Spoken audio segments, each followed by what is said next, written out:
Hey everyone, I'm Tansy Valori. I'm 26 years old. And if you're watching this, you're about to hear a story that's raw, real, and maybe a little too close to home for some of you. Right now, I'm standing in the heart of my flagship store, Tansy's Bloom, in downtown Seattle, holding a $4 peach lemonade that's got people lining up around the block. My chain of drink shops pulls in over $5 million a year, with 12 locations from here to Portland. But let me tell you something. 8 years ago, I was a kid with nothing but a rusty tin can full of nickels, a dream of selling lemonade, and a family that did everything they could to crush me under their boot. This isn't just about how I built a business. It's about how I survived a toxic family that kicked me out, left me stranded, and called me worthless. So grab a drink, sit tight, and let's dive into where it all began. A little lemonade stand in Tacoma, Washington. Picture this. It's the summer of 2007, and I'm 8 years old, standing in the patchy grass of our front yard in Tacoma. The air smells like cut grass and gasoline from Dad's old lawnmower, and I've got this rickety card table set up with a sign I scribbled in crayon. Tansy's Lemonade, 50 cents. I'd spent all morning squeezing lemons I nabbed from the neighbor's tree. Sorry, Mr. Henderson. Mixing in sugar I swiped from Mom's pantry, and stirring it up in a chipped plastic pitcher. I had 3 flavors: plain, strawberry from berries I picked behind the shed, and mint from Mrs. Jenkins' garden 2 blocks over. I'd pour each cup with my little hands, grinning ear to ear, as the neighborhood kids handed over their quarters. "This is the best lemonade ever, Tansy," they'd say, and I'd puff up like I'd just won the lottery. My best day? I made $8.50, 17 cups, and I stashed every cent in a tin can under my bed, dreaming of a real lemonade shop one day, with bright yellow walls and a line out the door. But that dream? My family hated it. They didn't just laugh it off. They despised it, like it was a personal attack on everything they stood for. See, we weren't just any family. We were the Valores, owners of Valores Coffee, a small chain of 5 coffee shops around Tacoma and Olympia. Dad, Tom, was the boss, always barking orders in his gravelly voice. Mom, Linda, ran the kitchen, churning out burnt coffee and stale scones like it was her life's mission. And my brother Ryan, 6 years older at 14, was the golden boy, strutting around like he owned the place, which, in their eyes, he eventually would. Me? I was the odd one out, the little girl who didn't fit their coffee-stained mold. It started small. Mom would stand at the front door, hands on her hips, glaring at me through the screen. "Tansy, what the hell are you doing out there?" she'd snap. "Stop wasting time with that nonsense and come inside. You need to learn how to pour coffee. This lemonade crap isn't putting food on the table." I'd ignore her at first, pouring another cup for little Joey from down the street. But she'd stomp out, yank the pitcher from my hands, and drag me inside by the arm. "You think this is a game?" she'd hiss. "Valores Coffee is our legacy, not your stupid little stand." Dad was worse. One afternoon, I'd just finished a batch, my best yet, with extra mint, and he came home from the shop, still in his grease-stained apron. He took one look at my table, marched over, and grabbed the pitcher. "What's this garbage?" he growled, then tipped it right into the gutter. I watched the lemonade splash down the drain, my heart sinking with it. "You're not gonna make a dime with this, Tansy," he said, his voice cold as steel. "Valores Coffee is real work. Stop embarrassing me with this kiddie stuff." I ran inside crying, but he didn't care. He just lit a cigarette and walked away. Then there was Ryan. He'd saunter out, all smirks and swagger, and kick over my sign just for fun. One time, he found my tin can under the bed. I'd saved $22 by then, and dumped it onto the floor. Nickels and quarters clattered everywhere, and he laughed, towering over me. "What's this, Tansy? Your big fortune. You think you're gonna buy a mansion with 22 bucks? He scooped up a handful of coins and tossed them out the window, watching me scramble to pick them up. "You're such a loser," he said. "This family's about coffee, not your dumb lemonade dreams." By the time I was 12, the pressure got heavier. They forced me to work at Valor's Coffee after school, wiping counters, scrubbing the espresso machine, serving grumpy customers who complained about the burnt taste. I hated it. The shop smelled like scorched beans and regret, and every shift felt like a punishment. One night, I spilled a tray of coffee cups, $3 worth of waste, and Dad exploded. He grabbed me by the shoulders, his face red, and yelled, "You're useless, Tansy. Can't even pour a damn cup right. What good are you if you can't do this?" Mom just stood there, arms crossed, nodding like I'd committed a crime. Ryan leaned against the counter, smirking. "Told you she's a waste of space," he said. "Should have left her outside with her lemonade." I'd go to bed those nights, my hands still sticky from coffee grounds, staring at the ceiling. I'd think about my lemonade stand, those sunny days when I felt free, when people smiled at me instead of yelling. But every time I tried to bring it up, to tell them I didn't want their coffee life, it got worse. One evening, I mustered the courage to say it. We were at dinner, burnt meatloaf and instant mashed potatoes, and I mumbled, "I don't want to work at the shop. I want to sell lemonade." The room went dead silent. Then Mom slammed her fork down. "Are you kidding me, Tansy? You think you're too good for us? For Valor's Coffee?" Dad's eyes narrowed. "You're a Valor. This is your future. Like it or not, shut up and eat." Ryan just laughed, flicking a pea at me. "Keep dreaming, loser." That night, I hid my tin can deeper under the bed. $30 now, my little rebellion. And promised myself I'd get out someday. I didn't know how, but I knew I couldn't stay in that house, suffocating under their rules, their coffee, their hate. They didn't just want me to give up my dream. They wanted me to believe I was nothing without them. But even at 12, I felt a spark, a tiny seed of defiance. I wasn't going to let them win. Not forever. I can still see it. The cracked asphalt of the Tacoma bus station, the diesel fumes stinging my nose, and my hands shaking as I clutched a one-way ticket to Seattle.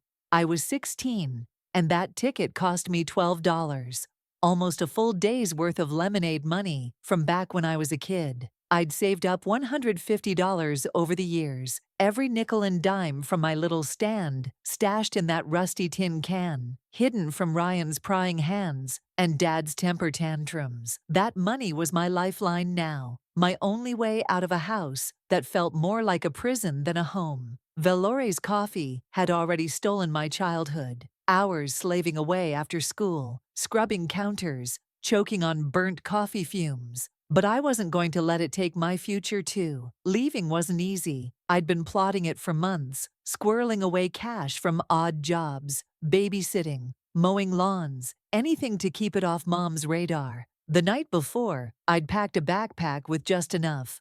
A couple of t-shirts, my toothbrush, and that tin can. I waited until 2 a.m., when the house was dead quiet, Dad's snores rattling the walls, and Mom's late-night TV finally off. I crept past Ryan's room, his door half open, his smug face buried in a pillow, and slipped out the back. I didn't leave a note. They didn't deserve one, but they found out fast. I'd barely made it to Seattle, crashing on a friend's couch from school, when my phone lit up with Mom's number. I answered, stupidly thinking she might be worried. "Tansy, you little brat, where the hell are you?" she screamed, her voice sharp enough to cut glass. "You think you can just run off and ditch us, after everything we've done for you?" I tried to explain, my voice small, trembling. "I don't want to work at the shop, Mom. I just want—" She cut me off. "Want? You don't get to want anything. You're a Valor, and you'll damn well act like one. Get your ass back here, or don't bother coming back at all." I hung up, tears burning my eyes. But her words stuck. Don't bother coming back. Fine. I wouldn't. Dad took it to the next level. A week later, he showed up at the community college I'd enrolled in, storming into the cafeteria where I was eating a $2 sandwich. His face was beet red, fists clenched, and everyone stared as he loomed over me. "You think you're too good for us, huh?" he bellowed, slamming his hand on the table so hard my tray jumped.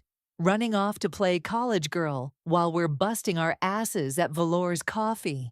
You're a disgrace. I shrank in my seat, whispering, I just want something different, Dad. He leaned in close, his breath reeking of cigarettes. Different? You don't get different. You get in line or you're out. Done.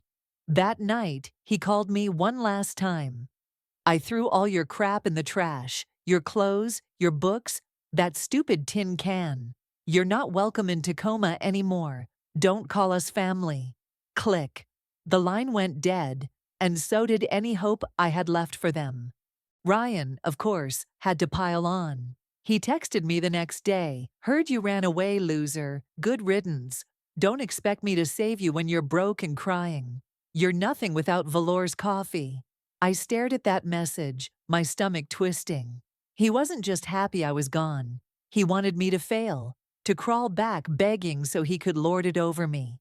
I deleted it, blocked his number, and swore I'd never give him that satisfaction. Seattle became my lifeline. I got a part-time job at a little diner, not a coffee shop, never a coffee shop, waiting tables for $8 an hour, plus tips. It wasn't much, but it paid for my textbooks and a cramped studio apartment I shared with 2 other girls. I threw myself into school, majoring in finance because numbers made sense when nothing else did. I was good at it, too, better than I ever was at pouring coffee. By 20, I'd graduated with honors, landed an internship at JP Chase, and turned it into a full-time gig. At 23, I was pulling in 5 figures, sitting in a cubicle with a view of Puget Sound, crunching numbers for million-dollar accounts. For the first time, I felt like I'd made it, like I'd escaped the Valor chokehold and built something they couldn't touch. But they wouldn't let me go that easy. Mom started leaving voicemails, her tone switching from venom to fake sweetness. Tansy, honey, we miss you. Valor's Coffee needs you. Ryan can't do it all. Come home. I didn't buy it. Dad sent a letter, typed, not even handwritten, saying, you've had your fun. Time to grow up and help the family. Ryan's messages were less subtle. Still playing banker? You'll crash and burn, and we won't be there to pick up the pieces. They didn't want me back. They wanted me under their thumb, back in that dingy shop, slaving away for their dream, not mine. I ignored them all. Every paycheck I saved, $75,000 by the time I was 23, tucked away in a secret account they'd never find. I'd sit in my tiny apartment at night, sipping cheap tea, dreaming of lemonade again. Not the 50-cent cups from Tacoma, but something bigger, a shop, a brand, a life that was mine. I didn't know how I'd get there, but I knew one thing. I'd never go back to Tacoma, to Valor's Coffee, to them. They'd kicked me out, trashed my stuff, and written me off. Now, it was my turn to write them out of my story. I'll never forget the moment I realized I was trapped. It was day 3 in Rome, and I woke up in a cheap hotel room, the kind with peeling wallpaper and a mattress that creaked like it was mocking me. My suitcase was open on the floor, clothes strewn everywhere, and my passport was gone. I tore through my stuff, under the bed, in every pocket, my heart pounding so hard I could hear it over the hum of the ancient air conditioner. Then I saw it, a scrap of paper on the nightstand. Mom's handwriting scrawled in black ink. You don't come back to the U.S. until you agree to work for Valor's Coffee. This is your last chance. I sank onto the bed, my legs giving out, staring at those words. My own family had stolen my passport and left me stranded in a foreign country. I was 22, alone, and they'd just plunged a knife into my back. It started innocently enough. I'd been at JP Chase for a year, crunching numbers in Seattle, finally feeling like I'd built something solid after escaping Tacoma. Then Mom called, her voice dripping with honey, a tone I should have known was a trap. Tansy, we're going to Italy, she said. A family trip to source new coffee beans for Valor's Coffee. Ryan's swamped, and we need you. Come on, it'll be fun. I hesitated. After 6 years of silence, since they kicked me out at 16, I wanted to believe they'd changed. Maybe this was their way of saying sorry. I took a week off work, cashed in my vacation days, and flew to Rome with them. My $75,000 savings still safe in a secret account back home. I thought I was untouchable. I was wrong. The first 2 days were fine. We toured coffee farms outside the city, rolling hills, the air thick with espresso and dust. Dad barked at suppliers in his usual gruff way. Mom took notes, and Ryan strutted around like he was some coffee king. I stayed quiet, snapping photos, thinking maybe I could salvage something from this. Then, on the third night, they suggested dinner at a trattoria. "Meet us there," Dad said, tossing me the hotel key. "We'll handle a quick meeting first." I didn't suspect a thing until I got back to the room and found my passport missing. I called Mom right away, my hands shaking as I punched the numbers. "Where's my passport?" I demanded. She didn't even flinch. "We've got it," she said, her voice ice cold. "You've had your little rebellion, Tansy. Time to stop playing banker and join the family business. You stay in Rome until you say yes." I couldn't breathe. "You can't do this. I have a job, a life." She cut me off. "You have nothing if we say so. Figure it out." The line went dead. Dad wouldn't answer. I texted Ryan, "Give me my passport back. This isn't funny." His reply came fast. "Not a joke, loser. You're stuck. Should have stayed with Valor's coffee. Good luck." Then I checked my bank app. My joint account from years ago, the one I'd forgotten to close, was drained. They'd taken $2,000, every cent I'd left in there, and locked me out. I had no passport, no cash, and no way home. My family hadn't just stranded me, they'd stripped me bare. I spent 3 months in Rome, fighting to survive. The hotel kicked me out after 2 days. No money, no ID. I begged the manager to let me wash dishes for a bed, but he just shrugged and pointed to the street. I ended up in a dive bar a few blocks away, a hole in the wall called Trastevere Tavern. The owner, Marco, a grizzled guy with a limp, took pity on me. "You look like a lost puppy," he said in broken English. "Clean tables, you sleep in the back." I worked 12-hour shifts, scrubbing floors, washing glasses, dodging drunk tourists, for $10 a day, and a cot in a storage room that smelled like stale beer and mildew. Every night I'd collapse, my hands raw, my stomach growling from the scraps Marco tossed me. Half-eaten bruschetta, cold pasta. I'd cry myself to sleep, wondering how my own blood could do this to me. Getting out was a nightmare. I used Marco's phone to call the U.S. Embassy, but without ID, they wouldn't rush. "File a report," they said. "It'll take weeks." I couldn't wait weeks. I was broke. I emailed a coworker from JP Morgan, Sarah, begging for help. "My family stole my passport. I'm stuck in Rome. Can you wire me $500? She sent it, no questions asked, and I used it to pay for a temporary travel document after a month of back and forth with the embassy. Another friend loaned me $800 for a flight. When I landed in Seattle, 3 months later, I was a wreck, gaunt, broke, my savings, my only lifeline. But I was free. I blocked their numbers that day. Mom, Dad, Ryan. No more calls, no more guilt trips. They'd taken my passport, my money, my trust, and left me to rot in a foreign country. But they didn't take my fight. I sat in my tiny apartment, staring at that $75,000 in my account, and thought about lemonade again. Those 50-cent cups from Tacoma, the ones they'd mocked. I wasn't done dreaming.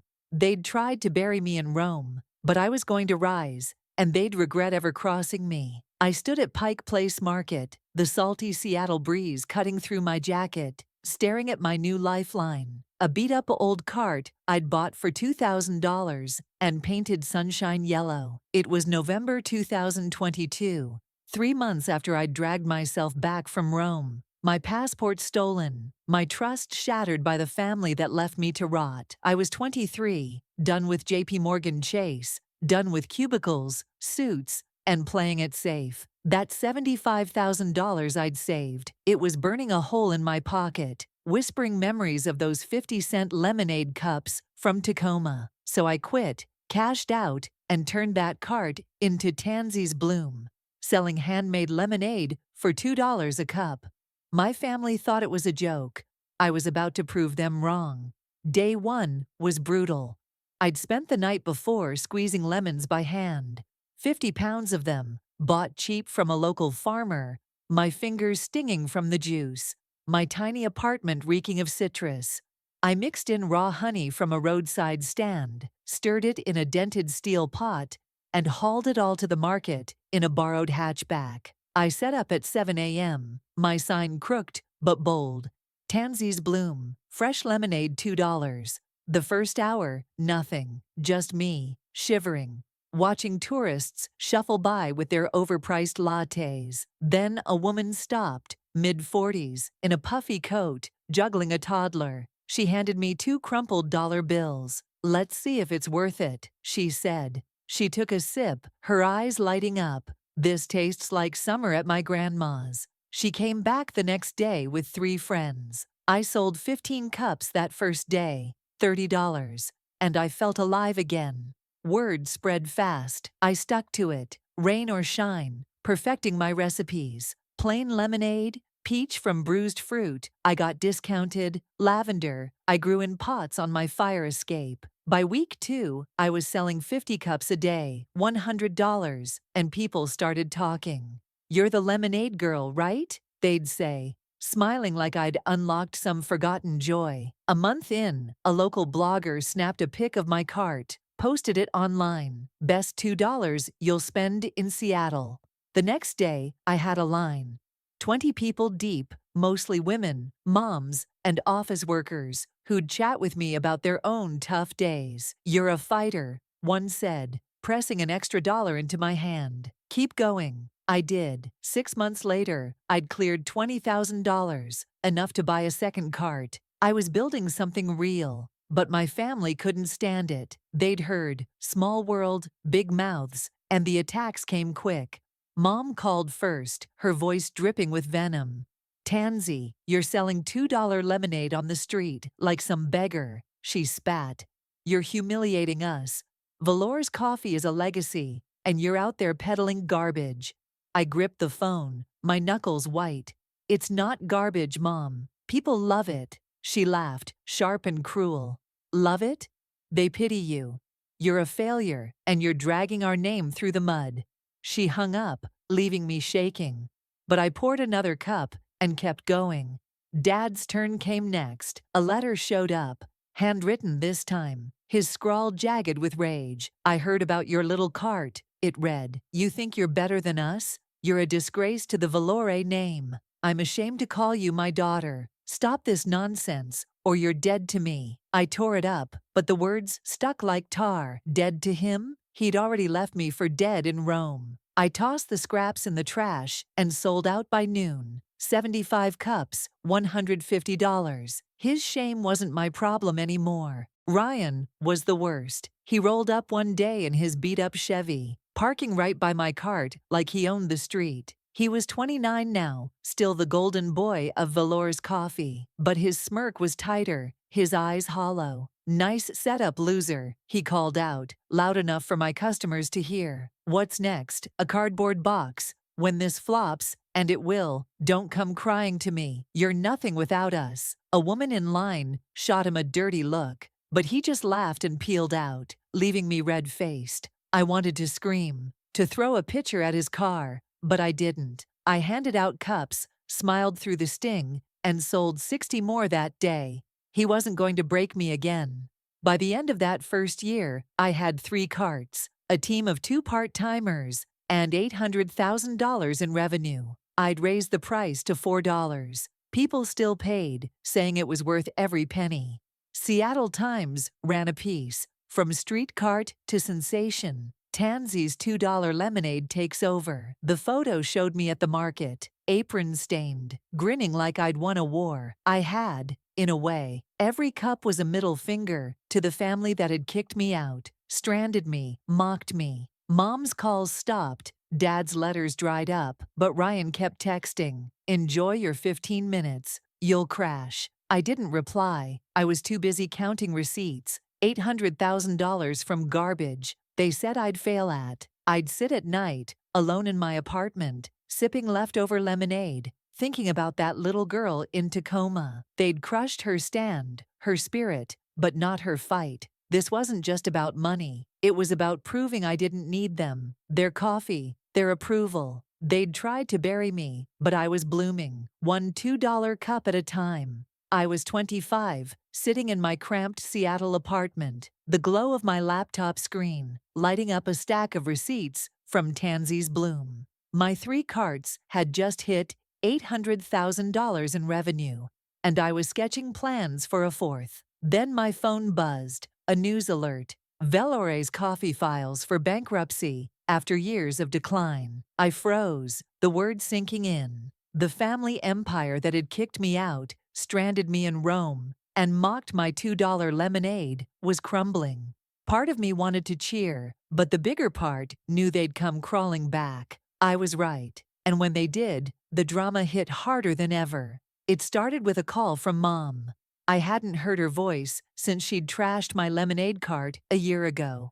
But there it was, crackling through the line, laced with desperation. "Tansy, we're in trouble," she said, no trace of her usual venom.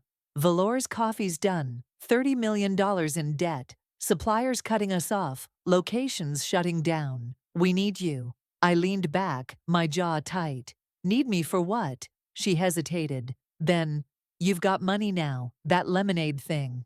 Buy us out, save us." I almost laughed.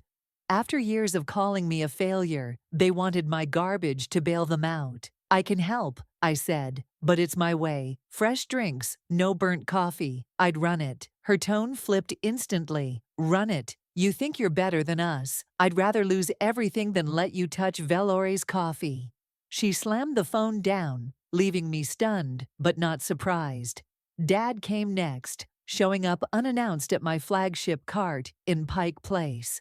It was a rainy Tuesday, and I was pouring a $4 lavender lemonade when his truck screeched to a stop. He stormed over, his face haggard, eyes bloodshot, years of stress etched into every line. Customers scattered as he jabbed a finger at me. "You hear about the bankruptcy?" he roared. "That's your fault, Tansy. You abandoned us, and now we're broke." I set the pitcher down, my voice steady. "I didn't abandon you. You kicked me out, left me in Rome. I've got a plan to save it, but I'd take over." His eyes bulged. "Take over? My life's work, you ungrateful little—" He stopped, fists shaking, then spat on the ground. "I'd burn it all down before giving it to you." He stomped off, leaving me with a crowd of wide-eyed onlookers and a cold fury in my chest. Ryan sealed the deal. He rolled up 2 days later, pulling the same Chevy stunt, but this time he looked wrecked,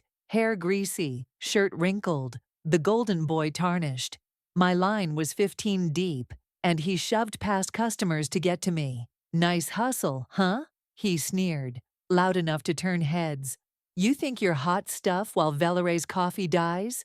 We're losing everything because you wouldn't help." I handed a cup to a woman, kept my cool. "I offered to buy it, Ryan. I'd fix it. Real drinks, real quality." He laughed bitter and loud. "Fix it? With your $2 lemonade crap? You're a traitor. We don't need your pity money." He kicked my cart, hard, cracking the wheel, then peeled out as customers gasped. I fixed the wheel with duct tape, sold out anyway. But his words burned. Traitor. They'd betrayed me first. I'd seen it coming. A friend from JP Morgan had tipped me off months earlier. Velore's coffee was bleeding cash, $30 million in loans they couldn't pay. Customers ditching their stale brew for chains like Starbucks. I'd crunched the numbers. I could buy it for pennies on the dollar, pay off the debt with my savings and a loan, turn it into a fresh drink chain under Tansy's Bloom. I'd pitched it to them, Mom over the phone, Dad at the cart, Ryan in his tantrum, and every time they'd thrown it back in my face.